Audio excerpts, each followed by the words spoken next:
Assalamualaikum warahmatullahi wabarakatuh. Salam sejahtera untuk kita semua. Kembali lagi dengan saya Valdi Alfian Walatangara dengan NIM 1914 2010 003. Saya dari kelas A1 Keperawatan semester 7. Keperawatan bencana yaitu bertujuan untuk memastikan bahwa perawat mampu untuk mengidentifikasi, mengadvokasi, dan merawat dampak dari semua fase bencana, termasuk di dalamnya adalah berpartisipasi aktif dalam perencanaan dan kesiapsiagaan bencana.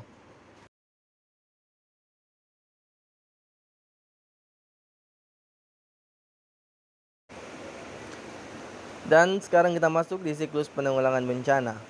Yang pertama yaitu dimulai dengan pencegahan atau prevention, di mana ada pembangunan sarana dan prasarana, sehingga berlanjut ke mitigasi, di mana ada evaluasi dan simulasi. Dan kita lanjut juga dari mitigasi ke siapsiagaan, di mana ada publikasi dan latihan, sampai dengan di tanggap darurat atau respons, di mana kita harus selamatkan jiwa, kirim bantuan berupa makanan atau logistik, dan masyarakat tidak sakit, sampai dengan lanjut ke rehabilitasi, di mana ada pembersihan, eksis penyakit akibat banjir. Ada juga yang terakhir di rekonstruksi pembangunan kembali atau development. Dan di sini ada perbaikan pemukiman serta perbaikan sarana dan prasarana.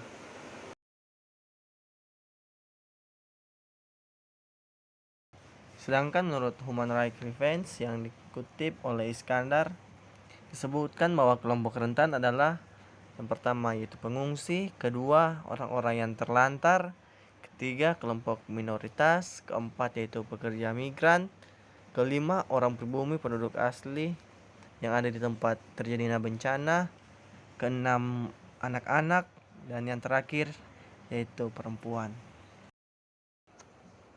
Sekarang kita lanjut di identifikasi kelompok beresiko.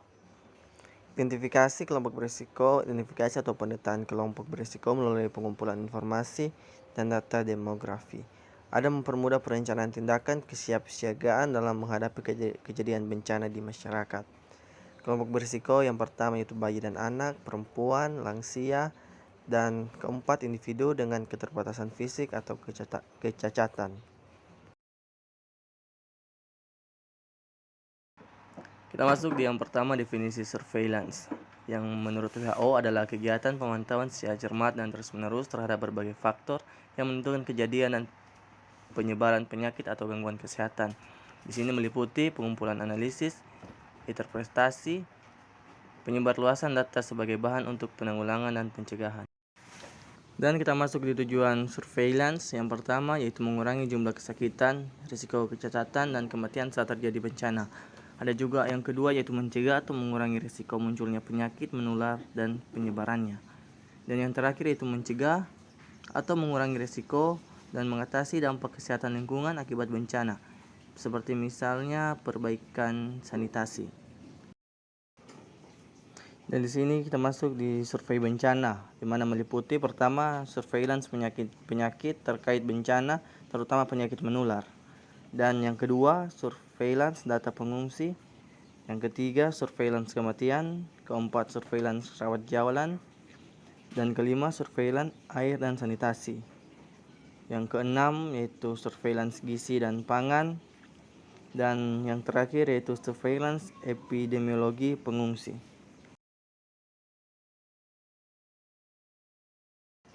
Kita masuk di yang pertama yaitu isolasi. Isolasi adalah untuk mengurangi serta mencegah penularan risiko akibat bencana. Isolasi yaitu pemisahan seseorang yang diketahui memiliki penyakit menular akibat bencana yang terjadi. Isolasi berdasarkan status yaitu pengurangan risiko seseorang yang terinfeksi berdasarkan status penyakitnya. Sedangkan isolasi berdasarkan perilaku yang pengurangan orang yang terinfeksi melakukan perilaku berbahaya. Sekarang kita lanjut di prosedur karantina. Pertama, pengertian karantina. Karantina merupakan hal di mana masyarakat diisolasi untuk mencegah penyebaran penyakit akibat bencana. Proses karantina di sini bertujuan untuk memisahkan dan membatasi pergerakan orang terkena penyakit menular untuk dipantau apakah orang itu benar-benar sakit. Karantina dilakukan sesuai periode waktu ditentukan. Proses karantina ini bila mana setiap orang memiliki keharusan untuk diisolasi minimal 40 hari apabila orang tersebut dicurigai memiliki penyakit infeksi menular.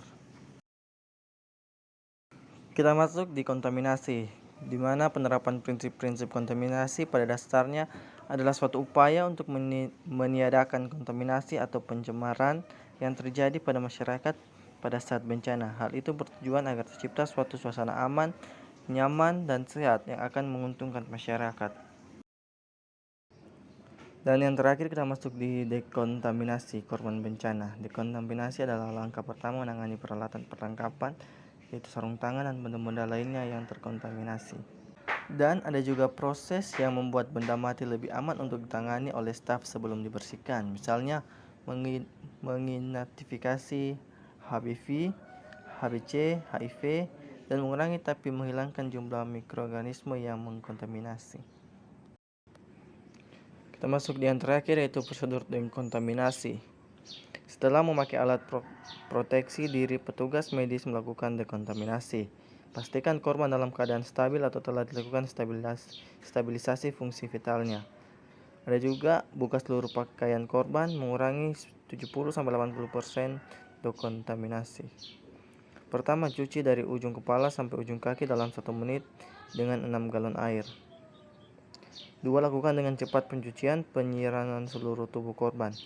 Yang ketiga, gunakan cairan pembersih untuk seluruh tubuh, yaitu cairan baru 0,5% sodium hipoklorit atau HTH klorin. Efektif untuk kontaminan biologi atau kimia. Dan yang keempat, untuk kontaminan biologi perlu waktu 10 menit. Hal ini sulit untuk korban massal. Dan yang kelima, yaitu bersihkan kembali dari ujung kepala sampai ujung kaki. Yang keenam, yakinkan korban sudah dicuci dengan bersih. Bila perlu, periksa dan bersihkan kembali dengan air dari ujung kepala sampai ujung kaki. Dan yang ketujuh, keringkan tubuh pasien dan ganti pasien, berikan pakaian kering dan bersih. Dan yang kedelapan, korban dimasukkan ke ruang UGD sesuai dengan kriteria triase. Dapat dilakukan triase ulang walaupun sudah dilakukan triase di lapangan. Dan yang kesembilan, penanganan dilakukan berdasarkan skala prioritas kegawat daruratan korban bencana. Dan yang terakhir, pelayanan medik yang diberikan sesuai standar kemampuan rumah sakit.